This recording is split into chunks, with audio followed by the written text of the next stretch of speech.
लेकिन मैंने उत्तर प्रदेश की एक तकरीर में कह दिया था कि होली तक लॉकडाउन में थोड़ी ढील मिल रही है। ये होली जैसी जब देखा जा रहा है कि हमारी हवा ढीली है, पोजीशन खराब है, तो किसी तरीके से हिंदू मुस्लिम कराया जाए और जो हमारे पालतू कुत्ते हैं जो हमारी हड्डियों इशारा कर दे तो यहूदी पिट जाए। अल्लाह के नबी ने कहा कि मेरा कर्ज दो। अल्लाह के नबी ने फरमाया अचानक तुम कर्ज मांगने लगे हो, अभी तो 5 ही दिन हुए हैं, मैंने तो 1 हफ्ते का वादा किया था। उसने कहा ठीक है, मैंने 1 हफ्ते का वादा किया था आपने, अगर मुझे आज ही ज़रूरत पड़ गई है तो मैं क्या करूं, मुझे आज ही चाहिए। अल्लाह के रसूल सल्लल्लाहु अलैहि वसल्लम फरमाते हैं कि आज तो आनन फानन में कर नहीं पाऊंगा, इतनी जल्दी मेरे पास इंतज़ाम कैसे हो सकता है, तुमने तो अचानक मेरे सामने अपने कर्ज के लिए हाथ फैला दिया। उस यहूदी ने गुस्से में कहा अय मोहम्मद सल्लल्लाहु अलैहि वसल्लम, तो हम इसलिए कह रहे हैं कि नाम आ रहा है, उसने तो नहीं कहा अय मोहम्मद आपको आज ही मेरा कर्ज देना होगा। आपने कहा वो तो नहीं है, अभी 2 दिन बाकी है, मैं 2 दिन के अंदर अंदर तुम्हारा कर्ज वापस कर दूंगा इंशाअल्लाह। उसने कहा मुझे आज ही चाहिए, और अगर आप मेरा कर्ज नहीं देते हैं तो मैं इस जगह से तुम्हें जाने नहीं दूंगा, इस जगह से मैं तुम्हें उठने नहीं दूंगा। इमाम बैहक़ी अपनी सुनन के अंदर इस रिवायत को लाते हैं, सुनन बैहक़ी की रिवायत। अल्लाह के नबी कहते हैं फिर तुम्हारी मर्जी, अगर तुम मुझे इस जगह से जाने नहीं देते हो तो मैं इसी जगह बैठ जाता हूँ। अपने सर से अमामा उतारा और उसी जगह पर अल्लाह के नबी बैठ गए, बिछाया और बैठ गए। वो यहूदी भी बैठ गया। ज़ोहर की अज़ान का वक्त होता है, अल्लाह के रसूल फरमाते हैं यहूदी मुझे इतनी देर के लिए मोहलत दे दे कि मैं मस्जिद में जाऊं और नमाज पढ़कर वापस आ जाऊं और इस जगह पर बैठ जाऊं। उस यहूदी ने कहा मेरा कर्ज दे दो और शौक से नमाज पढ़ने जाओ, और अगर नहीं देते हो तो मैं नमाज पढ़ने के लिए भी आपको यहां से उठने नहीं दूंगा। आपने ज़ोहर की नमाज वहीं पढ़ी, असर में भी इजाज़त नहीं दी, असर भी वहीं पढ़ी, मगरिब भी वहीं पढ़ी, ईशा भी वहीं पढ़ी, रात भर भी उसने उठने नहीं दिया। आपने पूरी रात वहीं गुजारी, फजर की अज़ान की आवाज़ आई, आपने फजर भी वहीं अदा की, सूरज निकलने तक आप वहीं रहे। जब सूरज निकल गया और काफ़ी बुलंद हो गया तब वो यहूदी अल्लाह के नबी सल्लल्लाहु अलैहि वसल्लम के करीब आकर बैठता है और कहता है मोहम्मद सल्लल्लाहु अलैहि वसल्लम मैं आपसे कर्ज नहीं मांगना चाहता था, न मेरा इरादा था कि कर्ज मांगा जाए, बल्कि कल ही मैंने अपनी किताब तौरात को पढ़ा था, कल ही मैंने अपनी किताब तौरात को पढ़ा था। उस तौरात में लिखा था कि आखिरी नबी जो आएगा वो बड़ा हलीम और बुर्दबार होगा, उसको गुस्सा नहीं आएगा, उसको सख्त से सख्त लहजे में भी उससे गुफ्तगू की जाएगी तो वो खंदा पेशानी से सुनेगा, उसकी पेशानी पर पसीना नहीं आएगा, वो बदतमीज़ नहीं होगा, उसके अखलाक बहुत अच्छे होंगे। बस यही सोचकर मैं आपको आजमाना चाहता था, मैं देखना चाहता था कि वक्त से पहले कर्ज मांगूं तो आपको गुस्सा आता है या नहीं आता है, आप अपने सहाबियों से हमें पिटवाते हैं कि नहीं पिटवाते, मैं ये देखना चाह रहा था, मैं ये देखना चाह रहा था। जैसे आजकल देख रहे हैं ना बौखलाहट, समझ गए ना, अब खुल के मत बुलवाओ यार, हालात नाजुक हैं, इशारा आप समझ लीजिए, इतना मैंने बोल दिया जिस पर मेरे ऊपर केस नहीं हो सकता।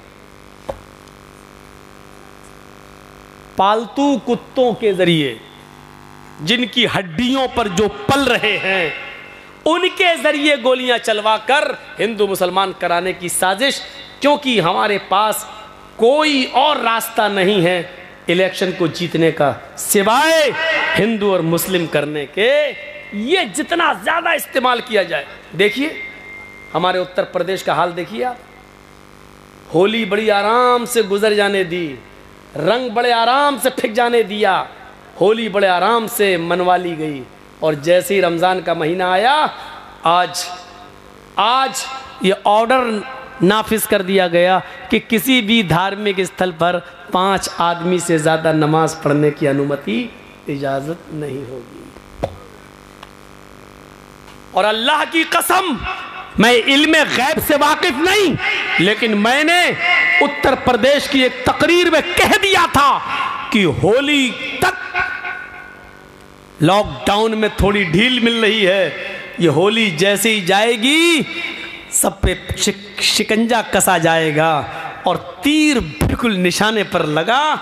आज ये ऑर्डर नाफिज हो गया है उत्तर प्रदेश के अंदर।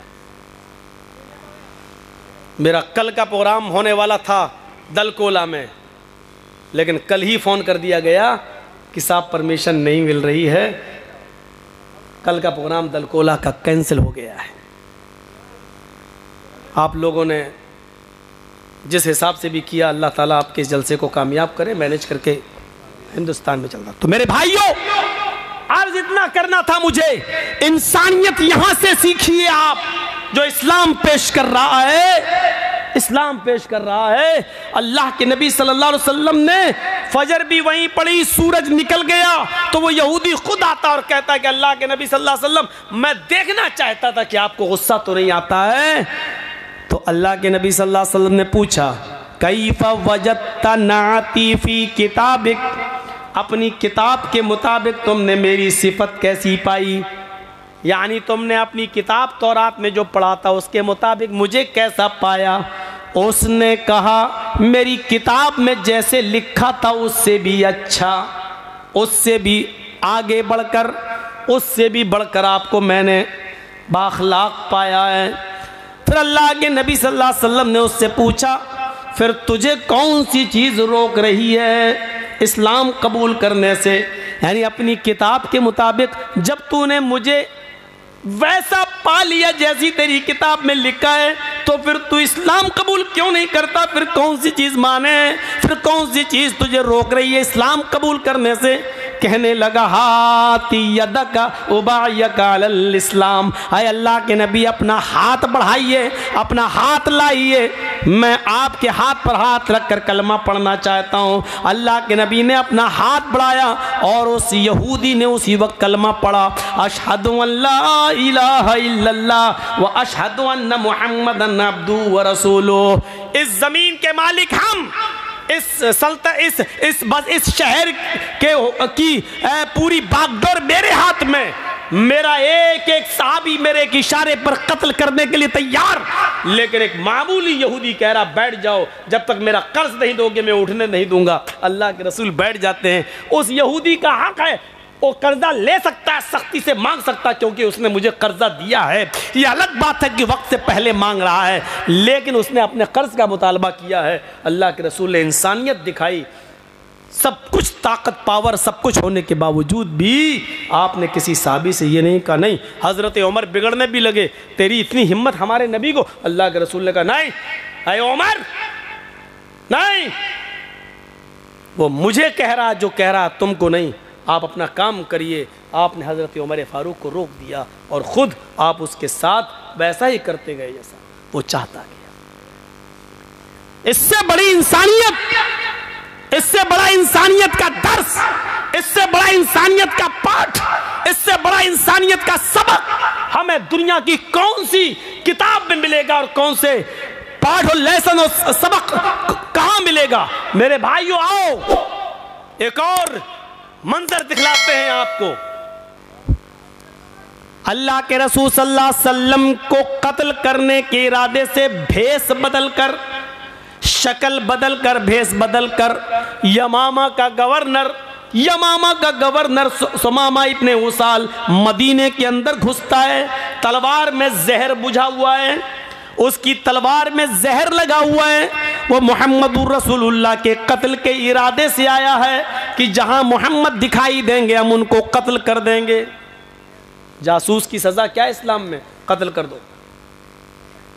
जो जासूसी करता हो उसकी सज़ा इस्लाम में यह है कि उसको पकड़ो और उसको कत्ल कर दो। तो हज़रत मोहम्मदुर रसूलुल्लाह के कत्ल के इरादे से आया। कौन? यमामा का गवर्नर। कौन है? यहूदी है। मदीने में घुस गया। लेकिन मुहम्मदुर रसूलुल्लाह सल्लल्लाहु अलैहि वसल्लम की खुफिया और जासूसी पुलिस ने, खुफिया फोर्स ने पता लगा लिया और इस भेष बदल कराने वाले सुमामा इब्ने उसाल को अरेस्ट कर लिया, गिरफ्तार कर लिया। उसको सख्ती से पूछा तो उसने अपना जुर्म कबूल कर लिया कि हाँ, मैं यमामा का गवर्नर सुमामा हूँ और यहाँ मुहम्मदुर रसूलुल्लाह के कत्ल के इरादे से आया हूँ। आज आप देख लीजिए किस तरीके से अपनी जाती दुश्मनियाँ निभाई जा रही हैं जेलों के कैदियों के साथ, किस किस तरीके से बिल्डिंगें और बड़े बड़े महल गिराए जा रहे हैं, जाती इंतकाम। लेकिन मुहम्मदुर रसूलुल्लाह सल्लल्लाहु अलैहि वसल्लम ने भी एक यहूदी को कैद करवाया, पकड़ा गया। अल्लाह के रसूल को खबर दी जाती है कि सुमामा पकड़ा गया है, आपको कत्ल करने के इरादे से आया है। क्या मैं इसको कत्ल कर दूं? क्योंकि जो आपके कत्ल के इरादे से आया हो, इतना खतरनाक मुजरिम हो, उसकी सजा तो यही है कि उसको कत्ल कर दिया जाए। अल्लाह के नबी सल्लल्लाहु अलैहि वसल्लम ने फरमाया नहीं नहीं, उसको कत्ल न किया जाए। मैं आने वाला हूं मस्जिद के अंदर अभी, तब तक उसको मस्जिद नबवी के एक सुतून से, खंबे से उसको बांध दिया जाए। लकड़ी के सुतून थे, लकड़ी के, जैसे ये आपके यहाँ बल्लियाँ लगी हुई हैं ना, ऐसे ही मस्जिद नबवी के अंदर बल्लियाँ लगी हुई थी, लकड़ियों के सुतून, और उसके ऊपर खजूर के पत्तों की छत थी। लेंटर नहीं था, खजूर के पत्तों की छत। तो जो सबसे मोटा सुतून था, उस सुतून से लेकर ऐसे कमर से लेकर और दोनों हाथ लेकर ऐसे उसको पीछे से बांध दिया गया है सुमामा इब्ने उसाल को।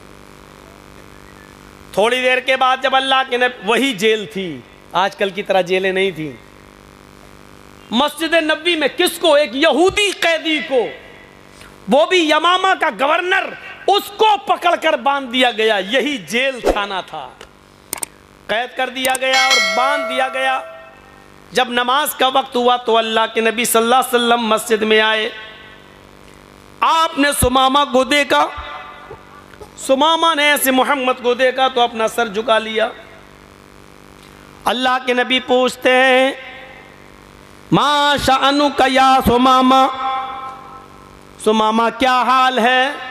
बुखारी शरीफ की हदीस के अल्फाज, सुमामा क्या हाल है? सुमामा कहता है कि गिरफ्तार करा के हाल पूछते हो, अरेस्ट करवा के हाल पूछते हो। एक कैदी का क्या हाल हो सकता है जब कैद में रहेगा? अल्लाह के नबी ने पूछा, सुमामा क्या तुम मुझे कत्ल करने की नीयत से आए थे? उसने कहा हाँ। जानते हो इसकी सज़ा क्या है? बहुत अच्छी तरीके से जानता हूं। इसकी सज़ा यही है कि जो आपको कत्ल करने के इरादे से आया है और पकड़ा गया है तो उसको भी कत्ल कर दिया जाए।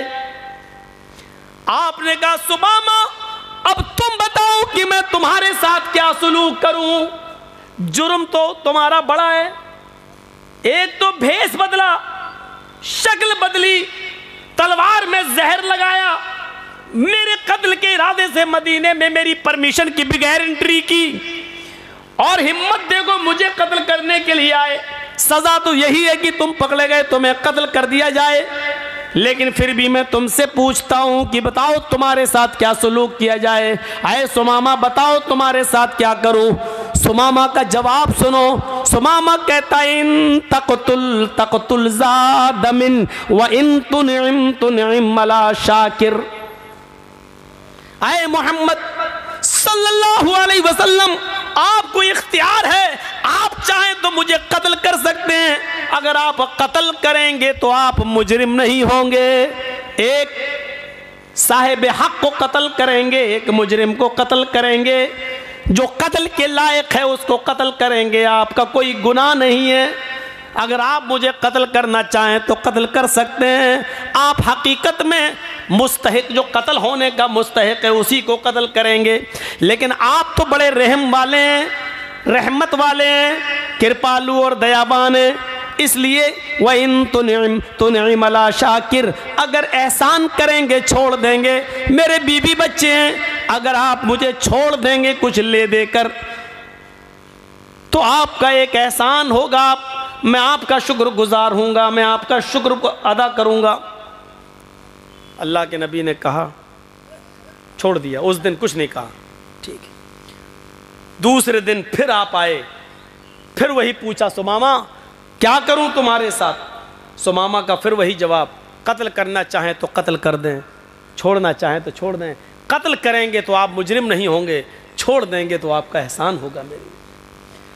दूसरे दिन भी आपने कुछ नहीं किया। सुमामा को खाना खिलाया, हाँ, पानी पिलाया, कोई तकलीफ तो नहीं होने दी? नहीं अल्लाह के रसूल, मैं सुमामा को सिर्फ बांधे हूं, बस खाने के वक्त छोड़ देता हूं, फिर बांध देता हूं। क़ज़ाए हाजत, पेशाब पायखाने के लिए जाता है तो उस वक्त कुछ लोग उसके इर्द गिर्द रहते हैं, चारों तरफ से घेरा लगा लेते हैं और फिर उसको पकड़ के फिर यहां बांध देते हैं। कोई कमी नहीं होने दी जा रही है। हम लोग भूखे रहते हैं लेकिन सुमामा को खाना खिलाते हैं। आपने कहा ठीक। तीसरे दिन फिर सुमामा से पूछा, सुमामा बोलो तुम्हारे साथ क्या करूं, क्या हाल है? कहा जिस हाल में हूं उसी हाल में। क्या करूं? कहा अल्लाह के नबी क्या बार बार पूछते हैं क्या करूं? कल भी पूछा, परसों भी पूछा, आज भी पूछ रहे क्या करूं? मेरा वही जवाब है, आप अगर कत्ल करते हैं तो एक मुस्तहिक को कत्ल कर रहे हैं। इन तक्तुल ज़ादमिन, कत्ल करना चाहें तो कर दीजिए। एक खून वाले को खून कर रहे हैं। एक ऐसे इंसान को आप मारेंगे जो वाकई मरने के लायक है, मरने का हक है, उसका मरने का हक रखता है वो, और अगर छोड़ देंगे तो आपका एक एहसान होगा। आपने कहा सुमामा 3 दिन से मैं तुम्हें कैद किए हुए हूँ, खाने पीने में कोई तकलीफ नहीं होने दी। उसने कहा बिल्कुल। आए सुमामा मैं तुम्हें छोड़ना भी चाहता हूँ और मैंने ये नियत कर ली है कि मैं तुम्हें छोड़ दूँ, तुम्हारे भी बीवी बच्चे हैं, लेकिन आए सुमामा मेरी एक शर्त है। कहा बताओ आए मोहम्मद, कुछ माल चाहिए, दौलत चाहिए, सोना चांदी चाहिए, मैं यमामा का गवर्नर हूँ, एक हुक्म दूंगा भी फौरन चला आएगा। आपने कहा नहीं अरे सुमामा मुझे सोने की चांदी की जरूरत नहीं है। सुमामा मेरी एक शर्त बस इतनी है, मैं जब भी मस्जिद में आता हूं तू मुझे देखता है, चेहरा घुमा लेता है, मुझे देखता नहीं है, मेरी आंखों में आंखें नहीं डालता है। सुमामा बस मेरी ख्वाहिश इतनी है, एक बार तू मेरी आंखों में आंखें डालकर मुझसे बात कर, जैसे मैं तुझसे बात कर रहा हूं तू मुझे देखकर बात कर। मैं तुझसे बात करता हूं तू सर फेर कर, चेहरा दूसरी तरफ करके मुंह मोड़ कर मुझसे बात करता है। आए सुमामा मैं वादा करता हूं कि मैं तुझे छोड़ दूंगा, लेकिन एक बार तू मेरी शक्ल तो देख ले, मेरी आंखों में आंखें डालकर बात तो कर ले। मौलाना जर्जीस को अगर फांसी की सजा हो जाए और जज साहब ये कह दें कि जर्जीस सिर्फ मेरी आंखों में आंखें डालकर बात करो, मुझे देखकर बात करो, मैं तुम्हारी फांसी की सजा माफ कर दूंगा, तो बताओ जर्जीस देख लेगा कि नहीं देख लेगा? अरे देखने में क्या जी जज साहब। लेकिन ये कितना बड़ा शातिर दिमाग आदमी, उसको ऑफर भी दे दिया मैं छोड़ दूंगा, और वो जानता है कि मोहम्मद सल्लल्लाहु अलैहि वसल्लम अपने वादे के पक्के हैं, जो कहते हैं करते हैं। कहा मैं छोड़ दूंगा लेकिन मुझे देख ले, मेरी आंखों में आंखें डालकर एक बार गुफ्तगू कर ले। तो जानते हो इसने क्या जवाब दिया? जान छोड़ने का ऑफर मिल गया, लेकिन इसका जवाब देखो क्या था। कहता है मोहम्मद मां रायतु वजहन अक़बह मिन वजहिक, मैंने ईरान का बादशाह देखा है, मैंने तुरान का बादशाह देखा है, मैंने मिस्र के बादशाह को देखा है, मैंने शाम के बादशाह को देखा है, मैंने इराक के बादशाह को देखा है, मैंने उर्दून के बादशाह को देखा है, मैंने अजरबैजान के बादशाह को देखा है। मोहम्मद मैंने बड़े बड़े बादशाहों के चेहरे देखे हैं, तेरा चेहरा जानता है कैसा लगता है मुझे? मा राइतु वजहन अक़बह मिन वजहिक, चेहरों में सबसे गंदा अगर किसी का चेहरा है, सबसे बदसूरत अगर किसी की शक्ल है तो आए मोहम्मद तेरी है, जा, नहीं देखता तेरा चेहरा, कत्ल हो जाना गवारा है, तुझे देखना गवारा नहीं। जरा गौर कीजिए, जिद देखिए उसकी। मा राइतु वजहन अक़बह मिन वजहिक, दुनिया में बड़े बड़े चेहरे देखे, सबसे गंदा चेहरा तेरा चेहरा है, नहीं देखता। जिस चेहरे को अर्श वाले ने सिराजम मुनीर कहा हो, या अय्युहन नबी इन्ना अर्सलनाका शाहिदन व मुबश्शिरन व नज़ीरा व दाइयन इलल्लाहि बिइज़्निही व सिराजम मुनीरा, हमने रोशन चांद, सिराजम मुनीरा, रोशन सूरज बनाकर भेजा है। जिस चेहरे को अल्लाह ताला ने चमकता हुआ रोशन सूरज का हो, इसको ये सबसे गंदा चेहरा कह रहा है। जिस चेहरे को कभी उम्मे सुलैम ने अंधेरे में देखा तो कहने लगती है मोहम्मद अंधेरी रात में मेरे पास आए तो ऐसा लगा जैसे मेरे घर में किसी ने चिराग रोशन कर दिया हो। जिनके बारे में हजरत अली ने यह कहा हो कि अल्लाह के नबी का चेहरा जब देखते तो ऐसा लगता जैसे सूरज की रोशनी में तलवार चमकती, ऐसी मुहम्मदुर रसूलुल्लाह का चेहरा चमकता और दमकता।